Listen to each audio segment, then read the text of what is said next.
नमस्कार शेतकरी मित्रांनो, आपल्यासाठी आम्ही एक आनंदाची बातमी आणली आहे मित्रांनो। खरीप 2022 ते खरीप 2024चा थकीत पीक विमा आज शेतकऱ्यांच्या खात्यावर जमा होत असल्याची माहिती कृषी मंत्री दत्तात्रय भरणे यांनी दिली आहे।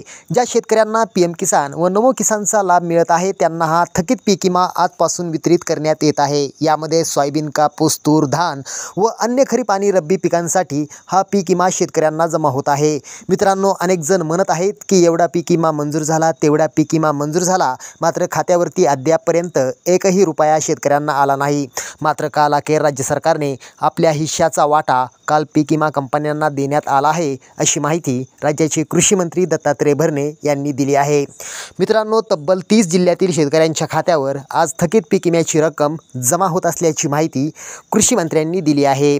मित्रांनो, ही रक्कम सरसकट शेतकऱ्यांच्या खात्यावर वितरित केली जात आहे। राज्यातील 9 पीक विमा कंपन्यांकडून पीक विम्याची रक्कम वितरित होत आहे। यामध्ये नाशिक जिल्हा, परभणी जिल्हा, बीड जिल्हा, नांदेड जिल्हा, छत्रपती संभाजीनगर जिल्हा, धाराशिव जिल्हा, अहिल्यानगर जिल्हा, वाशिम जिल्हा, यवतमाळ जिल्हा, त्यानंतर सांगली जिल्हा, सातारा जिल्हा, अमरावती जिल्हा, ठाणे जिल्हा, पालघर जिल्हा, सिंधुदुर्ग जिल्हा, गडचिरोली जिल्हा, चंद्रपूर जिल्हा, रायगड जिल्हा, कोल्हापूर जिल्हा, सोलापूर जिल्हा, बुलढाणा जिल्हा आणि मित्रांनो अकोला जिल्हा या जिल्ह्यातील शेतकऱ्यांना सन 2022 ते 2024 पर्यंतचा सर्व थकीत पीक विमा वर्ग होत आहे, अशी माहिती राज्याचे कृषी मंत्री दत्तात्रय भरणे यांनी दिली आहे। यामुळे शेतकऱ्यांना मोठा दिलासा मिळाला आहे। धन्यवाद।